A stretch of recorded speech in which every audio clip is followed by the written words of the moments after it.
सिंधु घाटी सभ्यता। कुछ है सिंधु घाटी। इसका महत्वपूर्ण अगर पक्ष देखा जाए तो अभी हम लोग देखते हैं कि एक मंजिला दो मंजिला घर होता है। सोचो अगर हम बोल दें कि अभी से 3000 BC, कितना 1000 BC? 3000 BC या फिर 2500 BC, कितना BC? 2500 BC पीछे जाओ, 2500 वर्ष पीछे जाओ या 3000 वर्ष पीछे जाओ, और जैसा अभी देख रहा है उसी तरह का घर मकान गांव बना हुआ था, तो तू सोचेगा कि यार बन जाएगा? नहीं लगता है, लेकिन था। उसी टाइम को कहते हैं, उस टाइम को कहते हैं सिंधु घाटी सभ्यता, मतलब उस जगह को कहते हैं सिंधु घाटी सभ्यता। सिंधु घाटी सभ्यता माने सुनना, हम पढ़े थे पाषाण काल, क्या पढ़े थे? पाषाण काल पढ़े थे। पाषाण काल में बताए थे 3 काल, एक पूरा पाषाण, देखो पिछला रिवाइज होते रहेगा, पूरा पाषाण, एक मध्य पाषाण है ना, एक नव पाषाण है ना। हम बताए थे ये सब अस्थायी अस्थायी जीवन था, इसलिए ये ग्रामीण जीवन था। कौन जीवन? ग्रामीण जीवन। भारत वर्ष में पहला बार सिंधु घाटी सभ्यता जो है वो है नगरीय सभ्यता। कौन सा सभ्यता? नगरीय। पहला ऐसा है सभ्यता जो कैसा है? नगरीय, यानी नगर में बटा हुआ था। कौन चीज में? नगर में। उससे पहले भी क्या था? ग्रामीण, खुद में ग्रामीण मतलब गांव टाइप का था, लेकिन यहाँ क्या हो गया? नगर। क्या हो गया? नगर। इसका अगर नॉर्मल से समझे तो पता है, अभी हम लोग बढ़िया से समझते होंगे कि कुआं बनाते हैं। क्या बनाते हैं? अभी ना, अभी तो मोटर के जमाना हो गया है, लेकिन पहले कुआं बनाते थे पानी पीने के लिए, पानी से नहाने के लिए बनाते थे ना। तो पहले भी वाटर सेवर था, वाटर सेवर में पानी के बचाव के लिए महान स्नानागार कौन था? महान स्नानागार, मतलब नहाने के लिए महान जगह, मतलब बड़ा सा बना हुआ था नहाने के लिए। फिर अनाज रखने के लिए पहले के जमाने में कोठरी बनाता था। हाँ, तो पहले महान अन्नागार बनाया जाता था। अन्नागार माने अन्न को रखने के लिए, अनाज को रखने के लिए। समझा? तो समझ सकता है कि ये जो काल है, ये जो सभ्यता है, बहुत विकसित सभ्यता है, बहुत विकसित सभ्यता, जिसके बारे में पढ़ना है। तो पहले हम समझेंगे विस्तार। क्या समझेंगे? विस्तार। या फिर इसको समझो नामकरण। क्या समझो? पहला नामकरण। पहला क्या पढ़ेंगे? नामकरण। चलो देखो, ये नगरीय सभ्यता है। कौन सा बतिया? सभ्यता हम बोल रहे हैं, नगरीय सभ्यता। कौन सभ्यता? नगरीय सभ्यता। यानी पूरे भारतवर्ष में पहला एक ऐसा सभ्यता है जो कैसा सभ्यता है? इससे पहले जो भी था वो कैसा था? ग्रामीण। कैसा? ग्रामीण। पहला ऐसा सभ्यता है, महत्वपूर्ण होगा कि ना? पहला ऐसा है जो नगर में बटा हुआ है, तो मतलब महत्वपूर्ण है। इसका नामकरण समझ लें। देखो, इसका नामकरण कई नाम है। पहला इसको बोलते हैं सिंधु घाटी सभ्यता, जो बोले ऊपर है ना, सिंधु घाटी सभ्यता। पहला नाम क्या है? सिंधु घाटी। दूसरा हड़प्पा सभ्यता बोलते हैं। कौन सभ्यता? हड़प्पा सभ्यता। सबका नाम बताएंगे कैसे। तीसरा सप्त सैंधव प्रदेश। सप्त सैंधव प्रदेश, सप्त सैंधव प्रदेश। देखो, सप्त सैंधव सभ्यता, सप्त सैंधव सभ्यता। देखो, इसको सिंधु घाटी सभ्यता किस लिए बोलते हैं? सिंधु घाटी सभ्यता किस लिए बोलते हैं? सुनना, ये जो सभ्यता है उत्पन्न हुआ था या फिर अवस्थित था, वो था सिंधु घाटी नदी के पास। कौन नदी घाटी के पास? सिंधु नदी घाटी के पास। इसलिए बोलते हैं सिंधु घाटी सभ्यता। अच्छा, सिंधु घाटी सभ्यता किस लिए नाम पड़ा? क्योंकि ये सभ्यता कहाँ अवस्थित था? सिंधु नदी के पास। किसके पास? सिंधु घाटी। किसके पास? दूसरा हड़प्पा क्यों बोलते हैं? तो देखो, ये अंदर था। जैसे में अगर हम बाई चांस नालंदा खंडर गया ना साहब, नालंदा खंडर अगर अंदर दबा रहता तो पता चलता? पता चलता। कब पता चलता? जब उसमें कुछ न कुछ खुदाई होते रहता।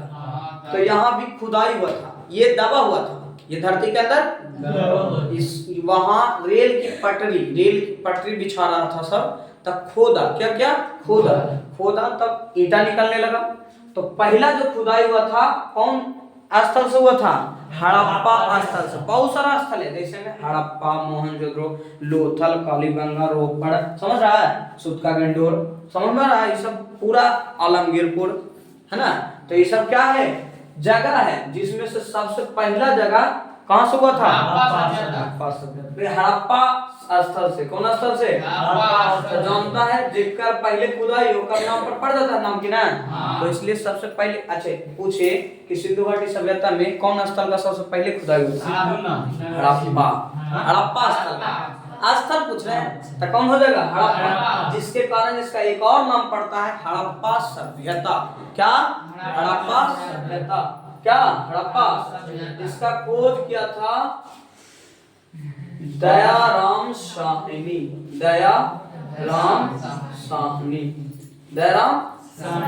मोहनजोदड़ो के भी खोज किया था राखल दास बनर्जी। सबके नाम लिखाएंगे, अभी खाली नामकरण बता रहे हैं। दूसरा सप्त सैंधव प्रदेश, नाम क्यों पड़ा? सप्त सैंधव, दो के नाम बताए हैं। पहला नाम क्या था? सिंधु घाटी। क्यों? क्योंकि सिंधु नदी, हाँ, सिंधु नदी के तट पर यह सभ्यता स्थित था, इसलिए कौन सा नाम पड़ गया? सिंधु घाटी। दूसरा नाम क्या था? हड़प्पा सभ्यता। क्यों नाम पड़ा? क्यों नाम पड़ा? क्योंकि नहीं, उतना नहीं बताना है। क्योंकि इस सभ्यता का खोज में खनन करने में सबसे पहला स्थल मिला था। कौन स्थल? जिसके कारण इसको कुछ कह दिए? हड़प्पा सभ्यता। क्या कह दिए? हड़प्पा सभ्यता। तीसरा नाम क्या है? सप्त सैंधव प्रदेश। ना बताया अभी? सप्त माने होता है सात, सप्त माने सात। सैंधव प्रदेश का मतलब होता है सिंधु नदी के सहायक नदी। सिंधु की सहायक नदियां। सिंधु की लगभग कितने थे? 7। आइए, सातों के पास, सातों के निकट कौन सभ्यता अवस्थित था? ये सातों नदी के पास कौन सभ्यता था? सिंधु। इसलिए इसको बोलते हैं 7 नदियों द्वारा, 7 नदियों के पास या 7 नदी के निकट में अवस्थित सभ्यता है, यानी सप्त सैंधव सभ्यता। यस प्रदेश। समझ में बात? तीनों समझ में आया? पहला सिंधु घाटी सभ्यता क्यों नाम पड़ा? सिंधु नदी। यहाँ जो ये सभ्यता है वो किसके निकट था? किसके निकट? हड़प्पा सभ्यता क्यों नाम पड़ा था? क्योंकि इस सभ्यता के खोज में सबसे पहले खोज हुआ था किसका? हड़प्पा का। तीसरा सप्त सैंधव प्रदेश क्यों कहते हैं? यानी सिंधु के 7 नदियों, सिंधु के कितने नदी? 7। सप्त माने 7, 7 नदियों पर ये सभ्यता अवस्थित थी। तो नामकरण से कोई प्रॉब्लम? अच्छा, कहा जाएगा कि सिंधु घाटी सभ्यता को और किस नाम से जाना जाता है? तो कौन कौन नाम है? सिंधु घाटी सभ्यता और इसका लगभग अगर जोड़ लें तो 300 BC, 3000 BC, कितना 1000 BC में ये उत्पन्न हुआ था। स्टार्टिंग पीरियड था, मतलब उत्पन्न कब हुआ था? 3000 BC। 2500 BC में, कौन सा BC में? 2500 BC में ये मेच्योर हो गया था। मेच्योर माने परिपक्व, एकदम खतरनाक रूप लिया हुआ था, मतलब बड़ा विकसित हो गया था बढ़िया से। और 2000 BC में, कितना 1000 BC में? 2000 BC में कालखंड में बता रहे हैं। BC में ये पतन हो गया था। पतन माने खत्म हो जाना। पतन माने खत्म हो जाना। पतन समझता है ना? पतन समझता है? बाई चांस अगर कोई आदमी, अभी हम युवा है ना, युवा है, मेच्योर है, एक समय विशेष आएगा जब हम 65 वर्ष के हो जाएंगे, तो हमारा पतन होते रहेगा। क्या होते रहेगा? अभी क्या हो रहा है? परिपक्व हो रहे हैं। क्या हो रहे हैं? तो जब 6 महीना 1 साल के होता है तो उस समय उत्पन्न, या 0 मान सकता है, उस समय क्या हुआ? उत्पन्न। परिपक्व कब होगा? बीच में, यानी हम अभी क्या हुए? परिपक्व, है ना? 25 वर्ष या 30 वर्ष परिपक्व मान सकता है ना। अब पतन कब होगा? 65 वर्ष, 65 70 ऐसे, है ना? यानी अब हम लटके वाला है या फिर कोई लटके वाला है ना। तो ये समझ में आया कालखंड। कब वो आया था अस्तित्व में? कब आया था? 3000 BC। कब आया था? 3000 BC। 300 ना छोटा, 3000 BC। कब? 3000 BC। कब आया था? पैसा हुआ था 2500 BC। कब? 2520। कब पतन हुआ था इसका? 2020। 2020। कालखंड और नामकरण से कोई प्रॉब्लम? नहीं। समझे में किसी तरह का कोई खास प्रॉब्लम? ना ना। चलिए लिख लीजिए। अब सुनो एक बात बताओ, सिंधु घाटी सभ्यता है, देखो मतलब बहुत पहले का सभ्यता है, तो हम कैसे निकाल लिए कि 3000 BC के है, 2500 BC में परिपक्व हुआ था, 2000 BC में पतन हो गया था, कैसे निकाले? वो तो बता दें। हाँ तो सुनो एक बात बताते हैं, कोई भी चीज दुनिया में अगर अस्तित्व में आया है, अब वो अगर पतन हो रहा है वो या पहले अस्तित्व में आएगा उसके बाद पतन होगा, पहले आएगा तब ना पतन होगा।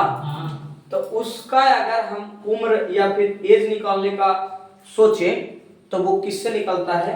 रेडियो कार्बन डेटिंग विधि। रेडियो कार्बन डेटिंग विधि, उम्र का पता लगा। इससे पता चलता है कि कौन सा, जैसे बाई चांस शुरू ईटा बना होगा, तो बना होगा और ईटा क्या हुआ? पतन हो गया, जल गया, वो कुछ भी हो गया, जो दबा हुआ है, तो वो ईटा कब बना है इसमें कैसे पता चलेगा? तो उसमें कार्बन की मात्रा देखा जाएगा, कुछ देखा जाएगा। अभी हम सब में कार्बन की मात्रा है, कार्बन की मात्रा है, लेकिन हम धीरे धीरे अपना अस्तित्व अगर खो दें, हम मतलब अच्छी हो गए तो अस्तित्व खो दें, तो थोड़ा सा भी पता, थोड़ा सा भी चीज अगर बच जाएगा ना, तो उसको कार्बन कुछ रेडियो कार्बन डेटिंग विधि से क्या किया जाएगा? पता लगा जाएगा कि आदमी कब अस्तित्व में मेन परिपक्व था, कब आया था और कब पतन हुआ। तो ये कब कैसे पता चला? कैसे पता चला? रेडियो कार्बन समझ आया? रेडियो कार्बन डेटिंग विधि बस समझ में आया कि इससे प्रॉब्लम है? अरे इससे प्रॉब्लम है, जरूर तो बताओ कोई प्रॉब्लम? बाय चांस कोई पेड़ है, पेड़ टूट गई, पेड़ टूट गई, तो पहले आया होगा। हाँ। तो आप सुनो, बाय चांस इसका पूरा फाइनल इंट्रोडक्शन देते हैं। देखो, कार्बन की मात्रा अगर पूरा है, कार्बन की मात्रा अगर पूरा बचा हुआ है, कार्बन की मात्रा, कार्बन अपने आप को खोता है अगर चीजें बढ़िया ना सुने कुछ कार्बन के तो अपना अस्तित्व होता है जी, कार्बन नहीं ना पढ़ता है, पढ़ेगा कार्बनिक होता है ना, उसमें पढ़ेगा कार्बन, हाँ कार्बन पढ़ेगा उसमें। देखो कार्बन अगर पूरा है तो लगभग 11,000 टन को सूचित करता है। कितना हजार? 11,000 वर्ष। कितना हजार वर्ष? अगर कार्बन पूरा कोई चीज में है, कोई वस्तु है, उसमें कार्बन अपना अस्तित्व पूरा रखा हुआ है, तो उसके वो कितना वर्ष पुराना होगा? 11,000 वर्ष। कितना हजार वर्ष? अगर कार्बन की मात्रा आधा हो गया है, कार्बन की मात्रा जितना होना चाहिए उससे आधा हो गया है, तो ये चलेगा कितना? 5500 वर्ष। कितना वर्ष? 5500 वर्ष।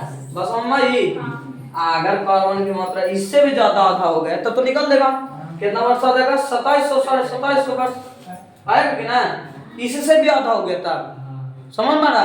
लेकिन दो ही चीज याद रखो, अगर कार्बन की मात्रा भरपूर है, मतलब पूरा है, तो कितना वर्ष? 11,000 वर्ष। कितना वर्ष? 11,000 वर्ष। और कार्बन की मात्रा अगर आधा है तो 5500 रेडियो कार्बन विधि से क्या करते हैं हम? उम्र का पता लगाते हैं, मतलब कोई चीज कितना दिन तक था इसका पता चलता है, कब आया था कब पतन हो गया, ये पता चलता है। समझ में बात? अब दूसरा सुनो, सिंधु घाटी सभ्यता में हम पढ़ाए थे कि इतिहास को 3 वर्गों में बांटते हैं। कितने वर्गों में? 3 वर्गों में। मतलब धातु के उपयोग के आधार पर, धातु के पहला बताए थे, पहला क्या बताए थे? प्राग ऐतिहासिक काल। कौन ऐतिहासिक काल? जिसमें पत्थर का था, कुछ भी था। दूसरा था आद ऐतिहासिक काल। कौन काल? पहला था प्राग ऐतिहासिक, है ना? दूसरा आद ऐतिहासिक और तीसरा ऐतिहासिक। क्या था? जिसमें हम बताए थे प्राग ऐतिहासिक माने पत्थर के, है ना जी? आज इसमें बताए थे पाषाण काल आता है। कौन काल आता है? इसमें आता था सिंधु घाटी सभ्यता सिंधु घाटी सभ्यता। तो बताओ इसमें हम बताए थे आधा ऐतिहासिक में प्राक ऐतिहासिक में क्या था कि लिखित स्रोत नहीं है लिखित स्रोत नहीं है। जब है ये नहीं तो पढ़ेंगे नहीं लेकिन इसमें पुरातात्विक स्रोत है कौन सी है लिखित स्रोत इसमें होगा नहीं आधा ऐतिहासिक में लिखित स्रोत है हाँ, है। आप पता है पुरातात्विक स्रोत है लेकिन लिखित स्रोत को पढ़े हैं नहीं पढ़े तो बताइए इसमें लिखित स्रोत होगा कि ना सिंधु घाटी सभ्यता इसी में ना होता है हाँ। इसमें लिखित स्रोत होगा लेकिन अभी तक पढ़े हैं इसको नहीं। लिखित स्रोत है लेकिन पढ़े नहीं है पढ़े नहीं सकते नहीं है लिखित स्रोत है लेकिन पढ़े नहीं है। बस समझ में आई हाँ। कोई प्रॉब्लम समझे में ना समझ में आया पहले बता लेते समझ में आया कि ना देखो प्राग ऐतिहासिक माने लिखित स्रोत नहीं होगा लिखित स्रोत नहीं होगा। क्योंकि पहले का ये है सबसे पहले लिखना नहीं जानता होगा आदमी तो ये लिखित स्रोत नहीं होगा और दूसरा आध ऐतिहासिक माने लिखित स्रोत है लेकिन पढ़े नहीं इसमें लिखित स्रोत है अब पढ़ भी सकता है। चलिए इसका दूसरा आप समझिए इसको एक और नाम से जाना जाता है तीन नाम तो बोला पहला में हम बताए थे पाषाण काल में एक नाम है पाषाण काल और दूसरा ताम्र पाषाण में पढ़ा थे ना एरा कहेंगे कांस युगीन सभ्यता कौन सभ्यता मतलब वह सभ्यता जिसमें कांसे का उपयोग हो रहा हो कौन का उपयोग हो रहा है समझ रहा है यानी तांबा प्लस कौची मिलेगा तांबा प्लस कांसा तीन मिलता है ना जी कासा का निर्माण होता है कांसा का निर्माण होता है ना तांबा प्लस तीन ना ना कुछ और पीतल पीतल अजय है इसका तांबा का निर्माण हो गया था एक और चीज का निर्माण हुआ था लेकिन इसको एक और नाम से बोलते हैं कांस युगीन सभ्यता किस लिए बोलते हैं पहला वाला के पाषाण काल बोलते थे काहे कि वहां पत्थर के उपयोग हो रहा था दूसरा वाला के ताम्र पाषाण बोलते थे ना वहां कौची का उपयोग होने लगा था तांबा के है ना आया बोल रहे हैं कांस युगीन सभ्यता यहाँ कौची का उपयोग हो रहा है कांसा के कौची के इसको एक और सभ्यता बोला जाता है आद्य ऐतिहासिक ये सब बताइए युग आद्य ऐतिहासिक क्यों बोला जाता है क्योंकि इसमें लिखित स्रोत है लिखा हुआ है लेकिन इसको पढ़ पाया कौन जब लिखा रहता है अब पढ़ नहीं पाता है तो उसको कौन कहते हैं आद्य ऐतिहासिक युग तो नाम क्या आ गया बताइए जरा नाम आ गया सिंधु घाटी सभ्यता किस लिए नाम पड़ा था घाटी या सभ्यता सिंधु घाटी पे ही अवस्थित था है ना जी दूसरा हड़प्पा सभ्यता क्यों कहा था क्योंकि इस सभ्यता का जब खोज होने लगा था सबसे पहले खोज हुआ था किसका अगला सप्त सैंधव प्रदेश क्यों कहा जाता है क्योंकि सातों नदियों पर ही ये अवस्थित तीसरा चौथा कांस युगीन सभ्यता क्यों कहा जाता है क्योंकि पहले हो रहा था पत्थर के फिर तांबा के अब क्या होने लगा है कांसा के इसलिए इसको कौन सभ्यता बोलते हैं कांस युगीन सभ्यता अच्छा पांचवा क्या है आद्य क्यों बोला जाता है क्योंकि है पुरातात्विक है लेकिन लिखा हुआ तो पढ़े हैं तब जब नहीं पढ़ते हैं तो उसको किस में रखते हैं लिख लीजिए उसको